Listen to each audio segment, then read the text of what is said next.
Alright, before moving on, let me show you something that I forgot to mention.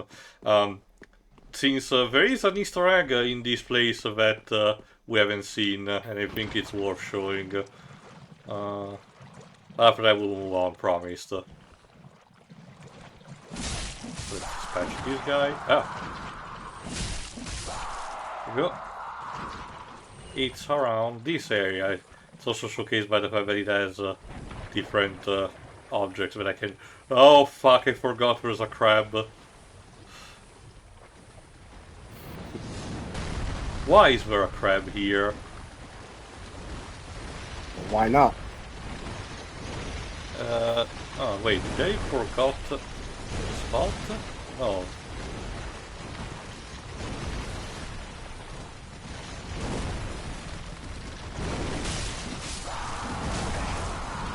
Fuck.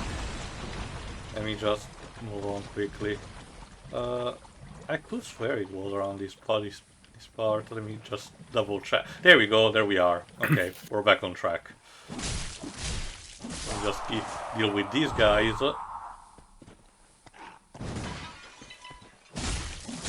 But you might already start to notice that there are some familiar faces in this place. Yeah, if you remember, in the wooden area of the first game, there were these guys, the mushroom people. And now they're all dead. Oh, their bodies even poisoned. Even the little guy, no! I'm gonna miss their one-hit punches, but we get the Sage Scroll from them. Which actually reminds me, let me check some of our key items, because I think there was something that I forgot to... The Golden Scroll gives me miracles from Ulasil, from the Xanthus Scholar, while the Sage Scroll from the Crystal Sages. And I also got a coal that I can give to our blacksmith at the Firing Shrine to have more infusion for the weapons. I don't really need it right now, but you know, it's always good to have. Alright, we're basically done, you know, reminiscing, so we can actually, you know, get back on track. Which means we have to return to the Hillbilly Village. As I mentioned, there was a boss there that, you know, I did not... I deliberately skipped because I thought we were not ready. I think around this time we should be, but at the very least... where are we? Here. But at the very least we should give it a try because the reward will actually be very important. It's technically optional, but you know, it will actually help significantly.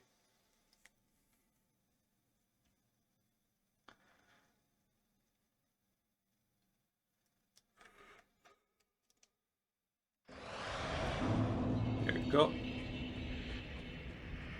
Ah yes, the undead settlement. Thankfully, if I recall correctly, now the enemies should be more doable because of how we leveled up. Still need to watch out about this guy with the wooden saw.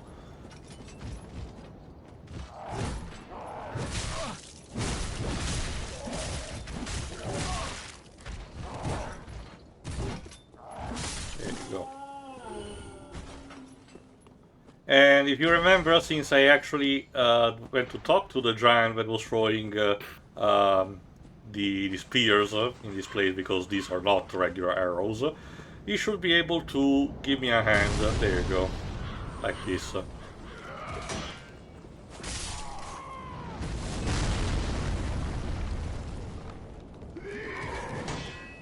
Let's see. There you go.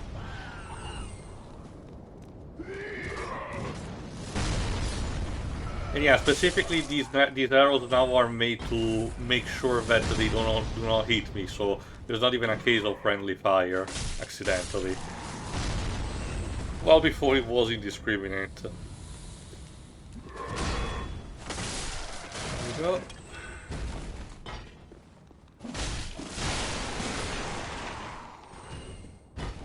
Worker gloves, yeah, I don't need them. I also, if you noticed, I also changed a bit my drip because I got in the meantime the armor of the Undead Legion of Pharaon, which means I'm a bit more agile and also a bit, cooler looking. The hat stays on, as requested.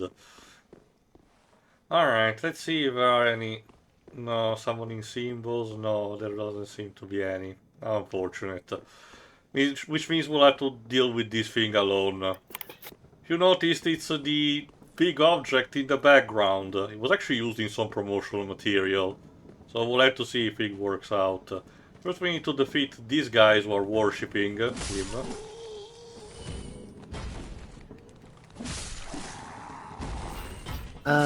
Gone. Alright, so... Oh, there you go. The Cursed Rotten Greatwood, as it's called. Basically, a tree that got possessed by curses that got infused into it and grew legs and limbs and pustules from the crotch area. Ew. We need to pop them off, by the way. Go on, Liz. Alright, I've just been looking up, what films are coming out in the near future. Go on. And, I only just looked into what this so-called twisted childhood universe of films is gonna happen. It was birthed from those Winnie the Pooh Blood and Honey movies. Yeah, didn't the Blood and Honey sequel got released? It did. So how was it? I haven't seen it. Oh fuck! Yeah, halfway through the boss decided to, destroy the ceiling, making us getting into the area. Oh fuck! Where one of the covenants already unlocked actually was, meaning that if you actually get here before unlocking the covenant, you actually are not able to actually get it anymore, unfortunately. And sprouts a giant hand an extra hand from its belly area.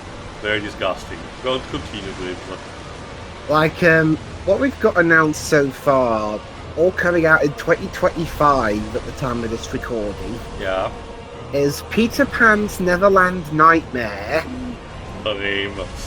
A movie which apparently is going to involve Wendy searching for her brother Michael, who got abducted by Peter Pan and Tinkerbell, with Tinkerbell being heavily obese and recovering from drugs. Why? And another one saying that the drugs in question are heroin, with Tinkerbell being convinced they're pixie dust. Suddenly, the Pixel thing in Pan 2015 sounds like magnificent writing. This is terrible, and I hate it, and it doesn't really exist yet. Yeah, I mean, it's not out till next year. There's also Bambi the Reckoning. Please provide the description. Is that like Bambi goes to war? Right, I've got the premise here. After a mother and son get in a car wreck, they soon become hunted by Bambi, a mutated grief-stricken deer on a deadly rampage seeking revenge for the death of his mother. Uh-huh. Oh, okay. There's also Pinocchio Unstrung. Oh. Yeah, that's what we needed. Another version of Pinocchio. Which is, in this case, the dark, gritty reboot. Is this all happening because of the whole public domain stuff? Yes, yeah. It's precisely the intent of the director, Shirai, apparently. It's basically his crusade. Geppetto introduces his grandson, James, to a magical doll called Pinocchio, who develops a friendship. However, unaware of Pinocchio's naive nature, James introduces him to the world, resulting in the doll going on a crusade to eliminate all things bad. Okay, that sounds so stupid, but I kinda am interested to see it, but not in theaters. I'm waiting until it gets leaked on the internet, because fuck that, I'm not giving money to this project. Also, apparently Robert Englund's gonna be in it. Why? Look, I get it that the guy was in stuff like The Adventures of Walter Lane, and you can make an argument that some of the Neverland Street sequels sucked, but this is below him. Is he really that desperate at this point? And there's also this other one called Pooniverse Monsters Assemble. Goody. Apparently it's going to include characters from each of the previous movies. As the murderous versions of characters from children's fairy tales, team up to hunt down the individual survivors of their massacres and seek to take over the world. So that's the entire reason why Christopher Robin survived at the end of the previous, the first, Blood and Honey movie. Yeah, we've got Pooh, Tigger, Piglet, Owl, Bambi, Peter Pan, Tinkerbell, Hook, Pinocchio, and the Crickets. God, this sounds... And we've also got Rabbit, Sleeping Beauty, and the Mad Hatter. Okay, also, it's worth noting that the first Blood and Honey won Worst Picture of 2023, if I recall correctly. Anyway, we're done in the meantime. Dweeb's horrible recounting on things to come for the theaters gave me the courage to defeat the Curse-Rotten Greatwood in the first run. And we got, more important, aside from his soul, this transposing kiln. So let's give it a look to both of them, shall we? Soul of a Curse-Rotten Greatwood one is a soul steeped in strength. Ever since its establishment, all manner of curses have managed to seep into the undead settlement. The worst of them were sealed away inside a spirit tree, but eventually the curses took their toll. So basically, the people in this village, I guess we were talking about Midsummer Murder in the previous part, I guess the people of this village were so terrible that they decided to seal away their problems inside a tree and transform into that monstrosity where you just bought. Holy shit. Nobody learns anything. No. As for the kiln, an old transposing kiln from Kurland, crafted with stitched crystal lizard hide. Give it to Ludlef, Lord of Cinder, if I forgot the guy without legs that was already at the Firing Shrine, to conduct soul transposition. This kiln can transpose to its soul to craft special items with their concentrated essence, deemed forbidden by those unable to make proper use of it. So basically what we need to do is I'm about to showcase to return to the Firing Shrine. I need to get to the bonfire, there it is. And yeah, there's the dead body of a guy of the Covenant, in case you're wondering. Got killed or got squashed by the Greatwood. We can give that item to Ludlef, and he will basically act as the blacksmith that converts the soul of the bosses into weapons and or spells, depending on what we choose.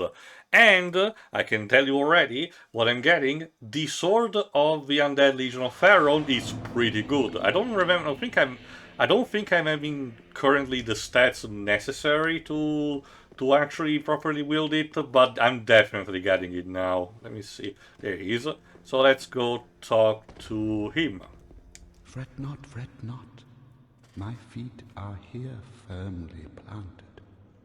For I am a lord, and this is my throne. Let's give him the transposing kiln. Oh, belike it is a transposing kiln in thy possession. Seen better days, but methinks it shall suffice. Now, bring to me a twisted soul. Transposition is the art of extracting and coalescing the essence of a soul. In transposing a twisted soul, its true power transferred to thee. Thy purpose is to seek lords and slay them. What's to fear in a little transposition now? Alright, let's do the transposition in order to get the Pharaoh Greatsword, which I seem to actually have the stats for it. Cool. Let me read the description while we're at it. Greatsword of the Abyss Watchers, which is atypically paired with an unusual dagger. The dagger is utilized as a wedge in the left hand, while the greatsword is held in the right, a unique technique that was synonymous with the Undead Legion. Confound foes in the manner of wolves hunting prey. So, here's the thing. The skill is technically about pairing it. If I recall correctly, it also substitutes your shield. But the main attack that it gives is basically a very fast attack, which you'll be able to see in action, because I'm going to start using it very soon. There you go. That basically allows me to go super fast into getting an enemy, and it doesn't cost any of the blue bar, which normally would be the price of a skill. So I can basically go around being basically like Sonic the Hedgehog if I want against an enemy. So, trust me, we're gonna have a lot of fun with that. While we're ready, let's give the call to Andre. Well, what's the Undead Legion doing with a cold such as this? I'd heard one of the Crystal Sages had cited... Yeah, we kinda already dealt with that, Andre. I suppose it must be true. You should know, this coal is imbued with magic. First one I've ever seen. Hardly a surprise, is it? I've never been one for books or wise men. Alright, let's see if I can reinforce the weapon. Yes, yeah, Titanite scaling. Okay, that's it for now. Alright, let's see if we can have also a couple of NPCs to talk with, because I noticed already Aegon or Karim here. I know you. Been some time since we met in person. I just dropped in to see how she's getting on. Now, what are you playing at with this circus? This cesspool of doddering old folk and degenerates. Wow, you must be fun at parties. Couldn't be better. She must fit in perfectly here.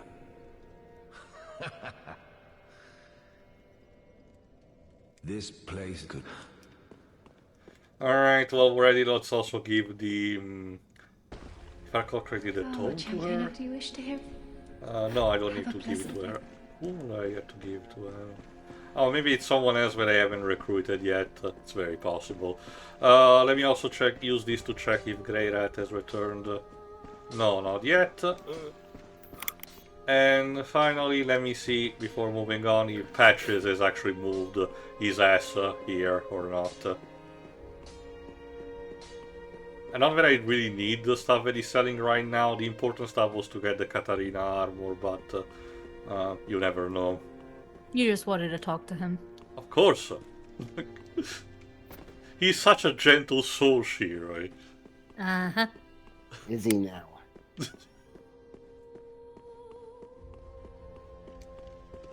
I think it should be here.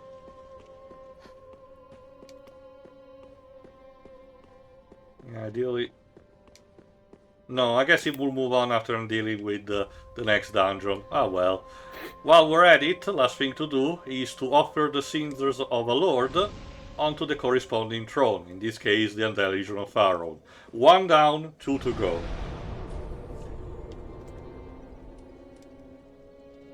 Which means we can finally proceed forward, going again to the Abyss Watchers bonfire. It's a shame that we are out of the Halloween season, because the next dungeon probably would have fitted better. I mean, the Poison Swamp already kind of did to an extent, but and the Cathedral also to an extent. It is true that a lot of the environment, you know, of these games tend to actually fit the spooky season. But this next one in particular, I would argue, because as soon as it loads. There you go.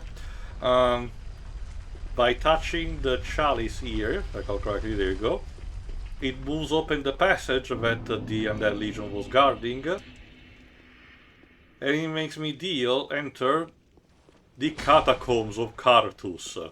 Basically, we're dealing with skeletons again, so fun times ahead.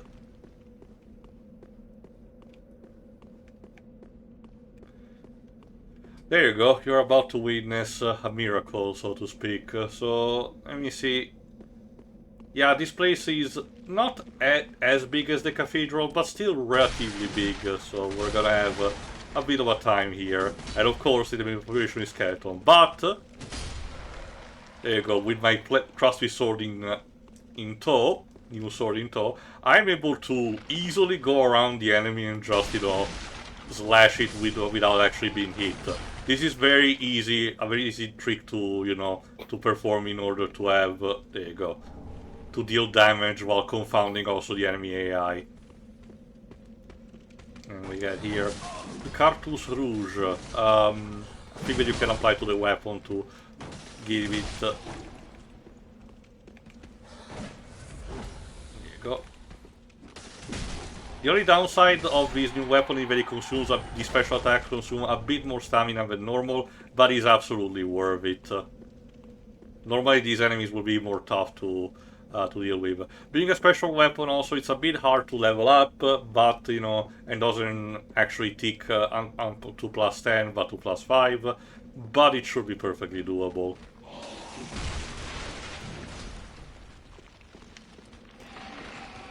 Oh great, more bone zone.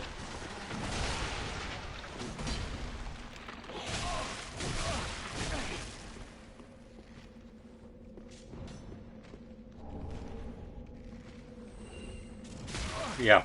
Also, much like in the first game, the skeletons tend to have a bit of an interesting AI where sometimes they jump off of cliffs just because. Go.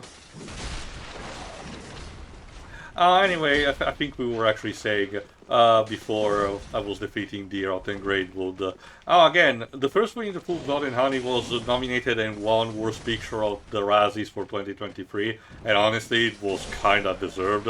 This year, I can tell you that I wonder if Madame Web is gonna win the one for 2024, because if... Okay, I think Borderlands probably will be nominated, but will not win. Because 2024 did have a bunch of very bad movies that would fit the category.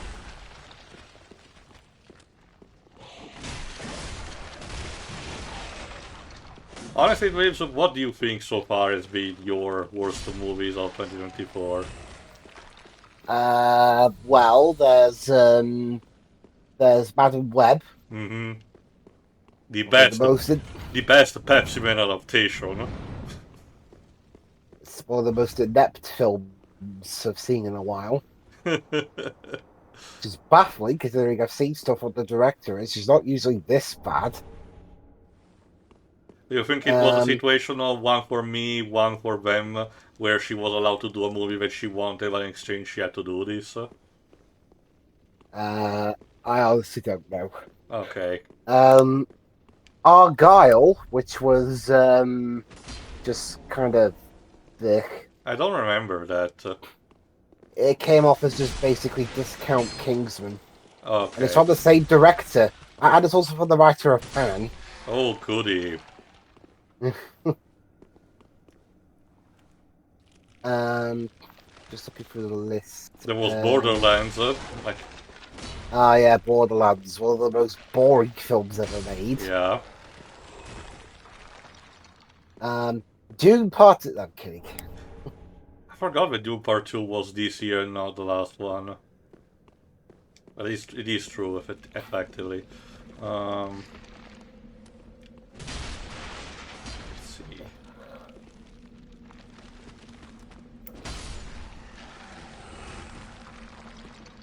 Just drop. Yeah, maybe I'm just really lucky that I don't really see that many bad movies. Well, okay. Rebel Moon Part 2. And Joker Folio Do, technically. Yeah, Joker Folio Do.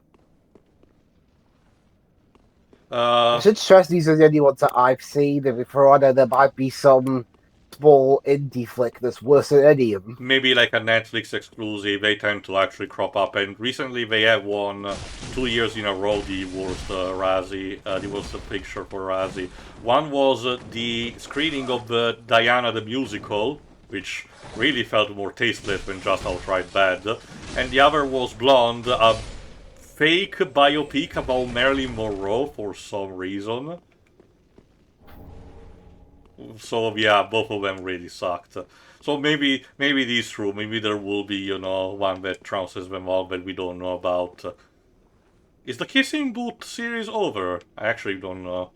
I didn't even know that was a thing. It sadly was. The reviewer that Pedro Androva discovers Cynical Reviews has basically reviewed the entire trilogy. Yes, it's a trilogy. So I don't know if there was a fourth movie in the works or not. It's basically a Netflix exclusive starring everyone's favorite actress from Wish Upon, Joey King. If I recall correctly, which is all about, again, this fictional kissing booth, but tackles relationship in the most Twilight-esque wrong ways. Oh, there's also Horizon: An American Saga Chapter 1. All right, the forgot the name. Kevin Kevin Costner's Costner new... movie, the one where he banked everything apparently, but did not work. Yeah, and they made the mistake of announcing, we're releasing Chapter 2 at this point. It didn't come out at that point. It's just an overly long Western. Yeah, I remember hearing about that. In an era where not many people watch Western movies in the cinema anymore. There's also, well, what I forgot. Did you actually went to see, and what did you think about M. Night Shyamalan's recent movie? Well, it's one of his more entertainingly bad efforts. It's funny because me, Pedro, and Deji really did not like it. Like, it's not as bad as old in terms of recent stuff, but Knock at the Cabin. Sorry, Knock at the Cabin was so much better. Yes, if you ask me, at the very least. Honestly, I'm surprised Shyamalan. I'm surprised Warner Brothers even wanted anything to do with Shyamalan, even after all the years since Lady in the Water. That's kind of the same question that me and Pedro and Deji were wondering. Like, again, not only this is an original project that Shyamalan wanted, so this is his big return and making an original script, rather than just adapting something like with both Old and Knock at the Cabin. But this is one of the major projects that Zaslav really wanted to bank on, and did not actually cancel as a tax write-off. So he must be really, wanting this thing. But it's so mediocre, if you ask me, and nobody cared to go to see it in theaters at this point. If anything, people seem to have been more interested towards the movie that Shyamalan's daughter did, which I argue actually if I were to see, and yeah, I argue it's a bit better at the very least. Well, one of Shyamalan's other daughters was in. Yes, because the movie. It's almost a commercial towards her music career. It's very shameless in doing that. And maybe I know what one might be thinking. Come on, Teo, you're probably too cynical on the matter. Maybe she's talented enough that she deserves this. Oh fuck, I forgot. Ooh. The songs are meh. No, not just that. I was about to say. The thing is that, again, since you probably haven't seen it, Shiro, I Shyamalan recent another movies this year just to, setting things up. But the thing is that it's not just a case of showcasing these daughters' music ability, which takes place during mostly the first half of the movie.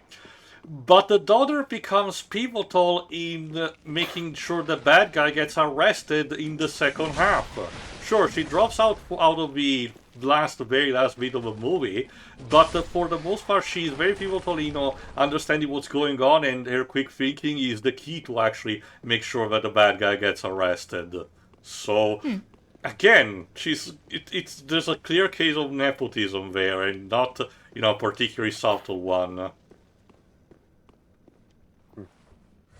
And again, I had to ask, like, was this really overall worth it for Shyamalan to go back to both Warner Bros. And to original material with this? Because again, Knock at the Cabin felt like a genuine better effort into, putting something on the big screen. Especially with the actors involved were fine, I guess. The acting clearly was not a problem. And in terms of bad movies that I've seen, that's about it.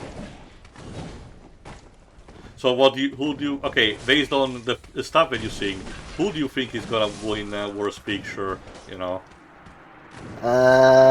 that the Razzies tend to be a bit unpredictable, but let it based about just your knowledge and not about, a rough, Netflix production.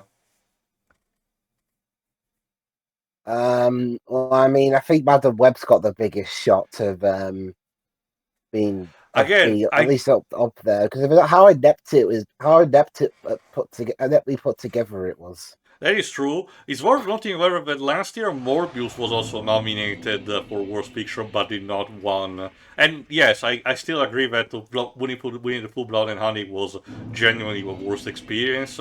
At least with Morbius, I can make fun of it, while Blood and Honey is just no. But I don't know. It still felt odd that Morbius. I don't think Morbius won any of Razzies categories. Maybe main actor for Jared Leto, I forgot. Actually, can you do that, Wibbs, in the meantime? Why not? Look up what, sorry? The categories of Razzies, the most recent Razzies, I think 2023, to see if Morbius won any category. He was nominated for a bunch, but I don't remember it winning. Well, Worst Picture was Blonde. Oh, well, okay, then the one that was used this year, then. The one where Blood and Honey, happened to be. Oh, fuck. Falling down. Yeah, Blood and Honey won, but there was also The Exorcist Believer. Yeah, Universal attempt to revitalize the Exorcist franchise and failing miserably. Expendables. Which, yeah, we still have to do the third movie, but apparently the fourth one is even worse. Meg 2, The Trench. Which I think is just inoffensive. Much like the first movie, it's very stupid and just there for the Chinese market. And Shazam! Fury of the Gods. It's just disappointing. Are we really doing this? It's just very disappointing, And, really, they put that there, but not the Flash. Yeah, that's a better argument. Yes, Shazam! Fury of the Gods is severely disappointing, but the Flash is infinitely worse. Yeah, but no, it's there because it's not okay if it's to make fun of Zachary Levi's career. It wouldn't surprise me because the Razzies have a tendency of doing it. Yeah, but I thought the point of it was to judge the movies themselves, not what shitty things the actors got up to. At Reeves, you don't have to tell me. I understand. It's the Razzies that don't. Yeah, I mean, remember, if I calculate, it was 1993. Where they nominated and made win Cocktail, the movie with Tom Cruise, because at the same year he won for Best Picture with Rain Man. If I remember correctly, at the very least. I have to look it up.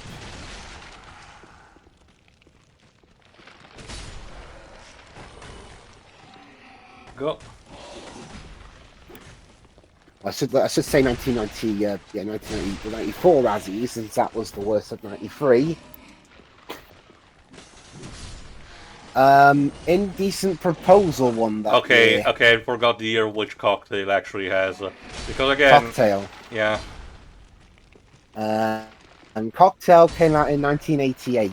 Oh god, I missed the mark by quite a lot, actually. So... Yeah, 88. Cocktail won Worst Picture, along with the nominees being Caddyshack 2. Terrible sequel to a narrated movie. Hot to Trot. A terrible movie that had to be reworked at the very last minute because the script sucked and the voice actor that they got for the comic relief character, a talking horse, don't ask, was not working, so they got John Candy and allowed him to improvise his lines. Mac and Me. Which is very stupid and trying to cash in on E.T., but I argue inoffensive. And Rambo 3. Which I still enjoyed in not so bad, is a good manner. Again, I cannot genuinely get mad at the Rambo sequels, if I have to be honest. I get, they might feel, not necessarily offensive, but, a bit annoying to people who actually prefer the themes of, the morality that the first movie had established about, a soldier affected with PTSD returning from the Vietnam War. So I check now. What were the Razzies like during the year I was born? Which 1993? Yeah. Well, you did Indecent Proposal. Yeah, which one. It's just a stupid movie, but I argue not the worst. If I recall correctly, it's not the worst that came out that year. Body of Evidence I- was one of the nominees. If I recall correctly, it was relatively similar. Those were the years about the erotic thriller genre. Cliffhanger, I don't remember that one. Last Action Hero. That's kind of bullshit, if I have to be honest. I don't like the movie. I don't think, yeah, but I don't think it's worst picture of the year material. And Sliver. I don't remember that one either. Anyway, with this, pay attention while we're getting into these particular, there you go, this particular staircase, because this is the gimmick of the catacomb. Like I mentioned in the first game, for some reason From Software decides to employ the skeletons in goofy manners, and this is a case of a trap that is a ball of skeleton bones writhing and moving in mass while rolling up and down the stairs. Sure. Is this like Save Jesus game now? Oh god, the one that Calico's reviewed. No, thank god, no. Alright, I'm just gonna look at other ones. Oh, I can't use Shiri because she was born the same year I was. Use mine then, 1991. 1991. Ah, so you're just as old as Sonic. And the Dreamcast. Well, Well, no, okay, to be precise, the Dreamcast was released the year Super I was... Nintendo? No, the Dreamcast was released the day of my birthday, September 9th. Okay, the winner of the Razzies that year was Hudson Hawk. Oh, right, the movie, a comedy movie with Bruce Willis being, you know, a cat burglar that gets tangled into a plot to recover Leonardo da Vinci's lost alchemy machine. Don't ask. There's also, the other nominees were Cold as Ice. Cool as Ice, yes, that one deserves Cool as more Ice, the worst feature material. I agree with Cinematic Excrement on that. Dice Rules. Is that from the comedian Andrew Clay Dice? Andrew Dice Clay, yeah. Yeah. Nothing But Trouble. I think I remember the title, but I don't remember what he's about. Apparently it was Dan Aykroyd's directorial debut. Oof. And Return to the Blue Lagoon. I don't know about that either. It was a romantic adventure film starring Mila Jovovich Oh, and Brian Krause. so pre being, you know, Paul W. Sanderson's wife, who Mila Jovovich. I forgot, was that? I think it was after The Fifth Element. I think so. The Fifth Element came out. Well, Fifth Element came out in 1997. Oh, so it was before that. All right. As for let's look at Jova's year. That will be 95. 1995, yeah. The worst picture winner that year was Showgirls. Oh, yeah, I think it was directed by, I forgot the name. Paul Verhoeven. Paul Verhoeven, yes. Again, like I think I mentioned in some of the reviews part, critique of the standards that, you know, dancers and artist performers at Las Vegas have to endure, and the terrible conditions that, you know, they have to be, well, being there. The nominees that year were Congo. It's Pat. Congo, I can tell you, it's entertaining enough, at least to me. Deji did not like it, so I can imagine, you know, it's in some of its aspects it has aged. Believe it or not, Tim Curry plays an Eastern European in that movie, and he's probably the most entertaining part. And especially when he gets bounced off by Ernie Hudson, the two actually have a good enough chemistry out of universe to work together. But for some reason, at one point, someone, you know, wrote in the script about Tim Curry's character getting very close to just calling the N-word. Why? I don't understand.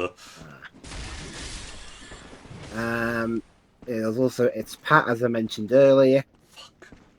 The Scarlet Letter. I don't remember about that one. I don't think it's tied to the Scarlet Pimpernel. And Waterworld. Oh, I still enjoy it in an ever so bad, it's so good way. What movies like Waterworld are still fascinating to me because they seem to be relatively creative with the setting. Sure, you can make an argument and say, "Oh, it's Mad Max, but with water instead of a desert." But I don't know, I enjoyed it. And Of course, finally, Kevin Costner's acting notwithstanding, my boat, we stole my boat. all right, and as for Pedro's year of birth, 1987, So 1 year to round it before, off, yeah. the winner of Worst Picture that year was Leonard Part 6. Oh, Yeah, let's move not on. do that. Yeah, let's not do that today. In the wise words of Morgana. With its fellow nominees, Ishtar, Which is also bad. Jaws: The Revenge, Oof. Tough Guys Don't Dance. I don't know about that, but with that It's a title, canon movie. And Who's That Girl? that sounds like the start of a joke. Who's that girl? The movie. But who's that girl? Ugh. What year was Deji born? I don't remember.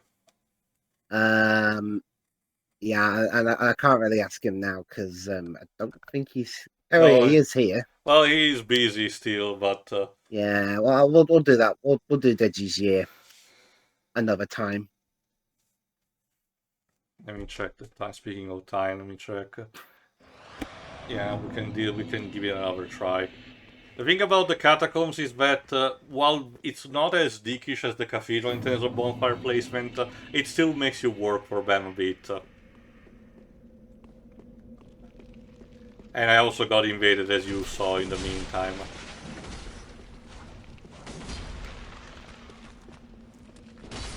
Honestly, this just reminds me instead of a movie that I showed to you twice, the, what's it called, As Above, So Below.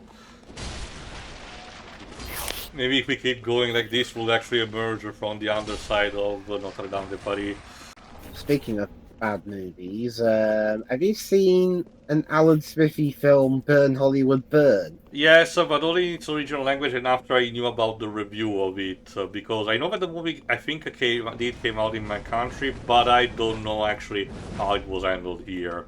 I can imagine all the things that might have been lost, not in the translation, but in just appearance, because a lot of characters, you know, and actors and stuff might be something that is not super known to my country. Well, I mean, in terms of 1998, the year it came out, that was a doozy in terms of films that were nominated. There was Armageddon, Which is a very stupid Michael Bay movie, but I argue not as bad. The Avengers, The one that you showcased to us a couple of years ago. Yep. Godzilla, Yeah, the bad Roland Emmerich movie, which it's also bad, but I argue not as worst picture material.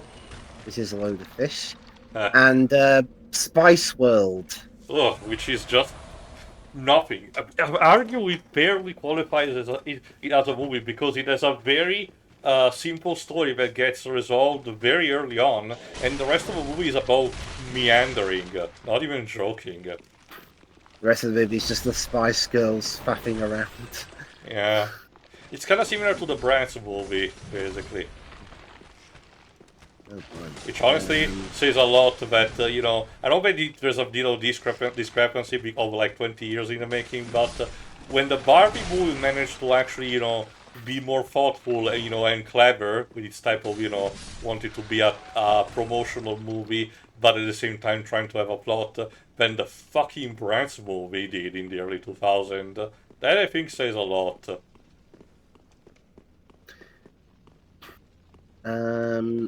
Alright, let's pick a year at random to finish it off. Well, Try 1997, the magic... Well, I keep saying it's actually one of the worst years for movies, so... 1997 Razzies. Okay, 98 specifically, that's what it was. Yeah, in relativity. Alright, well, worst picture, the winner of that was The Postman. Oh god, it's another Kevin Costner movie. and I argue it's not too bad. It's still bad, not as potentially bad, but above everything else, it's basically a brick fest to actually deal with. Like, if you're really invested in the themes, and you're passionate about North American history, colonial history, and the desire of the country getting better from post-apocalypse, you probably would enjoy it. But otherwise, you're in for a slow burn. Anaconda. Okay, that one is just trash, but I'm not sure if it qualifies as worst movie of the year material because let me put you the cast. It has J-Lo, Jennifer Lopez in the main role. Then there's Owen Wilson. Remember, it was that period in which he was starring in horror thriller movies just to be killed. Not even joking. Ice Cube. And Ice Cube. And that's just the three most famous. I forgot who is it, but the villain also, the human villain is also played by a famous actor. I don't know. There's Batman and Robin. Which is very stupid, but I still argue not worst of the year material. Fire Down Below. I don't remember about that one. Fire Down Below. Is that what the Warner Brothers executive said after their year? And Speed 2 Cruise Control. Which you have extensively told how much you don't like, so I understand what your opinion on that is. Yeah. There is one year I wanted to mention, actually. 2004, because I remember that was a really packed year, and I went to cinema quite a lot that year. Gone. Let's see. The winner, quote unquote, Chicken dinner. was Catwoman. Yeah, we did mention because during the commentary we also included the Razzie acceptance speech for Halle Berry actually, took in stride. There's also Alexander.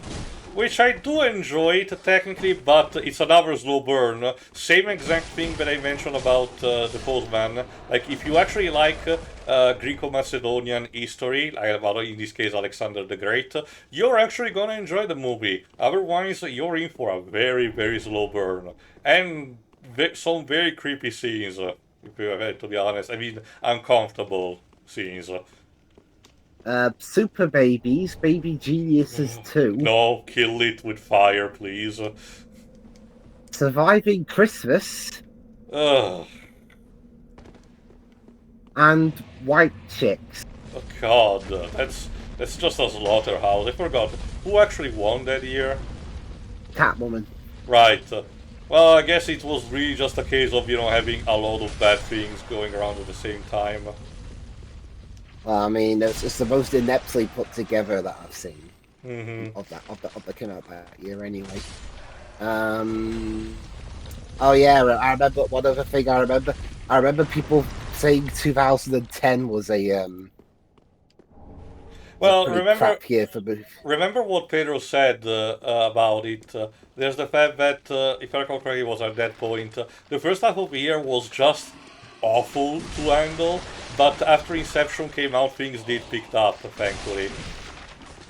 Well, Last Airbender won, surprise, surprise. Yeah. And then there was The Bounty Hunter. I don't know about that. Sex and the City 2. Okay, that I do not know much about it because I know that it's based around the series, but from what I heard, the movies based around the series actually are the ones that suck. So is that. The Twilight Saga Eclipse.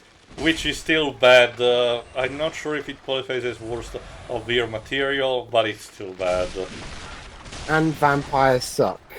The parody movie, I haven't seen it yet. Yes, it's a Seltzerberg film. Oh, okay, that tells me everything I need to know. Yeah, that's not a good sign. No, as a continuous reminder of my, tormented existence, I'm the idiot who actually went to see both epic movie and disaster movie in theaters, and I still. Those are both terrible, aren't they?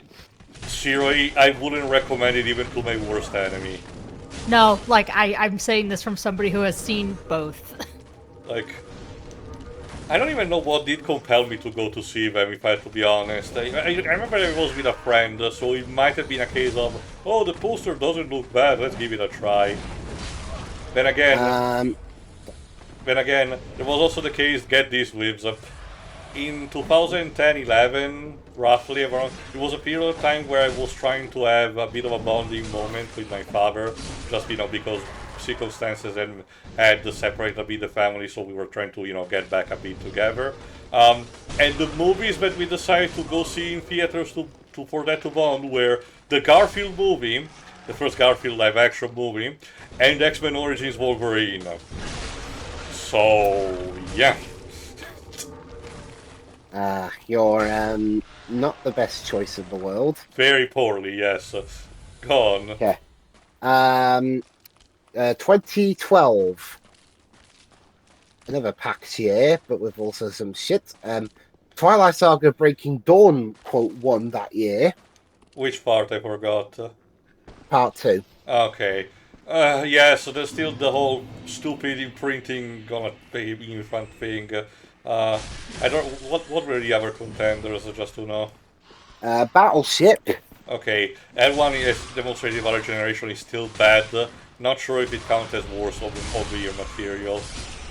The Oogie Loves and the Big Balloon Adventure. Oh god, that one is just absurdly moronic and very offensive towards educational movies for children. That's My Boy. Oh, the Adam. It's an Adam Sandler Happy Madison movie. That's all you need to know too.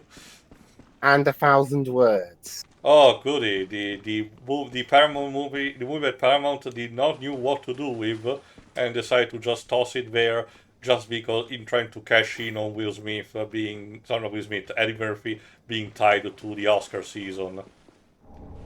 And he quit the hosting role anyway. Yes, and that's basically how they fucked up. Yeah. Whoops. And the movie itself is still not good at all. Right. 2013. There's movie 43. Oh, yeah, definitely, absolutely. Category the worst of the year without questioning. After Earth was a nominee. Movie, we have an idea also, Shiri. Movie 43 is considered the last major movie that James Gunn was attached to before he started doing, Guardians of the Galaxy. The segment that he personally, directed or wrote is about an anthropomorphic animated 2D animated cat in a live-action environment that does very, very horrible things that I will not, tell, in this commentary because holy shit. And let's just say that it's arguably one of the worst parts of that movie, and it's tucked at the very end, as practically during or during the post-credit. Alright, one last attempt and then we'll give up. Right. But in general, as a whole, movie 43 just sucks enough to, be the worst of the year. Yes, without a question. Right. The other nominees being After Earth. Yeah. Grown Ups 2. Oh. The Lone Ranger. I know that Jova loves that movie, so I would not, and I still have to see it properly. But if I have to be honest, it doesn't seem to me worst of the year material. It doesn't even strike to me as a good movie that was misunderstood. And a Medea Christmas. Yeah, that's I'm not gonna touch that with a 10-foot pole. Alright. 2015. The winner was Saving Christmas. Yeah, the Kirk Cameron movie. Left Behind. The one with Nicolas Cage, which is a nominee. Which is criminal because he did not use him at his full potential. Shame on you. The Legend of Hercules. I forgot. I don't think it's the one with The Rock, but it's one of the two Hercules movies. But I think honestly, one was okay. It's a Lionsgate production, a cheap Lionsgate production if I ever saw one. If I have to be honest. The 2014 Teenage Mutant Ninja Turtles film. The Michael Bay movie, which no. I don't think it's that bad. It's better than the Bayformers movie, yes, but it's still it's still the only good thing that I liked was the design of the Shredder armor at the end. I know some people degrade it, mention that it's too bulky, for their taste, but I still think it looks cool. But otherwise, And the turtle design looks hideous. I'm sorry. and Transformers: Age of Extinction. Which is arguably still bad, but one of the lesser bad Transformers movies. 2016. Well, 2016 had 2 winners. Yeah, one of those Fan 4 stick, I forgot what the other was. 50 Shades of Grey. Ugh. The other nominees being Jupiter Ascending, Yeah. Paul Blart Mall Cop 2, Ugh. and Pixels. Yeah, I remember about Pixels. We even did a commentary about that. Yeah, then for the next... Well, this will be a bit awkward. The worst picture of 2016, at least according to the Razzies. Hillary's America, The Secret History of the Democratic Party. Yeah, we're not touching that either with a 10-foot pole whips. Yeah. The nominees were Batman v Superman, Why did you say that name? Dirty Grandpa, I don't know about that. Gods of Egypt, Which I still... Okay, aside from the whitewashing, I still think the overall plot is interesting enough that could have been salvaged if they had a better cast. Independence Day Resurgence, Which, as we commented upon, was really bad. and Zoolander 2. Which is... Honestly, I understood what the point of the first Zoolander, but I was not one of the super fans of it, and this sequel was like just meh to me. 2017's worst movie, supposedly. The winner was the Emoji Movie. Yeah. The nominees were Baywatch. Oh, goody, it's this set piece right now. Then there was 50 Shades Darker, The Mummy, and in a really, really kind of unfunny joke on the Razzies part, Transformers 27: The Last Night. Ha. Anyway, there's a bit of a set piece incoming, so let's use this to conclude properly the part. There's a general, as you can see, there are a lot of skeletons getting ready to arise, and there's also a bridge here, so let's traverse it quickly, because otherwise, this was actually using one of the trailers if I recall correctly. There you go. The skeletons will start getting, so there you go. Prepare to meet Kali in hell!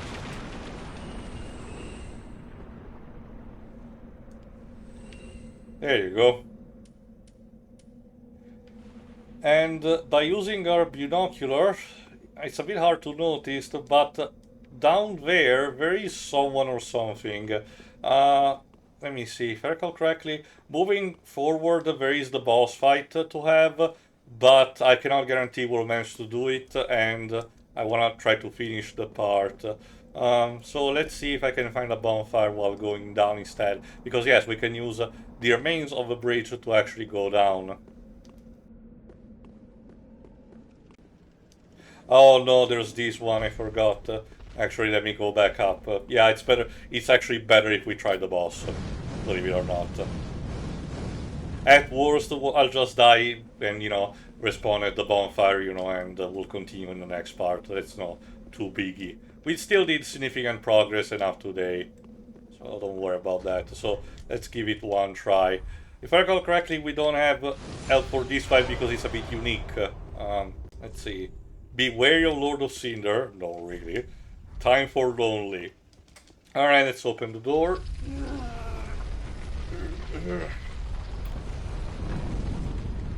There you go. It's a very empty room. And there's a Charlie's Call. Triple H, is that you? Behold. Time to play the game. Behold the king of kings. And he starts emitting black smoke. Mr. This is Triple H or The Undertaker. Mr. Walt, what was in that methamphetamine?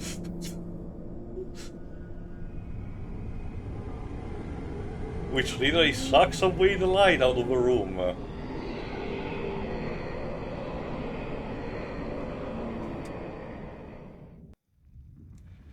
Which transports us into this place with a simple treasure down there.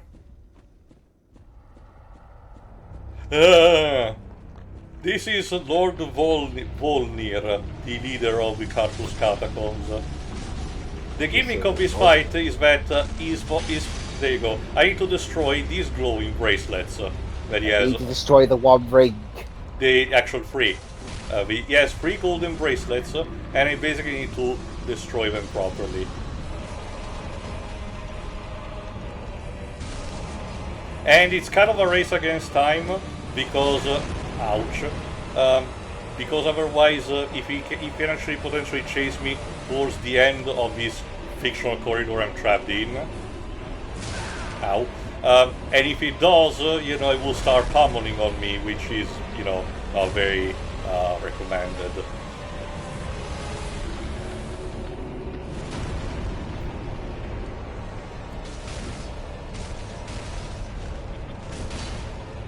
Come on. Come on, you discount Manny Calavera.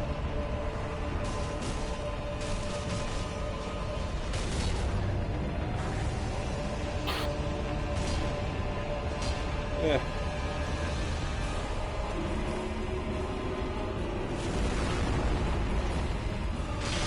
There you go. 2 down, 1 to go.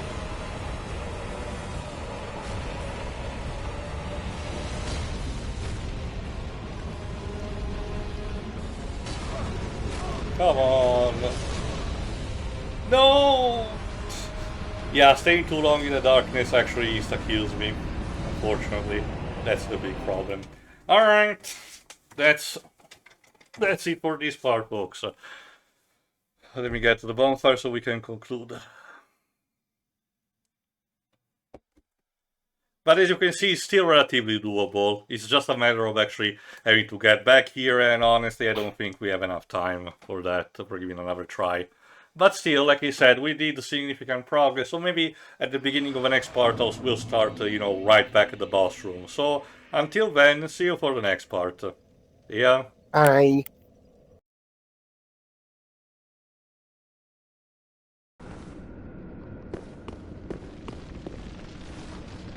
Oh, hello. How very fortunate. Have you seen my companion, Horace? To my shame, I was snared by a trap and we've become separated. I've not been able to find him since. Yes, I see. Horace is a valiant knight. He can look after himself, no question. He's probably searching for me right now, with twice the resolve. If you happen upon him, please tell him that I remain in the catacombs and will lay prism stones to guide him, as always. Please send him my word, I beg of you. May the flames guide your way. If you happen upon Horace, that I remain and will please may the flames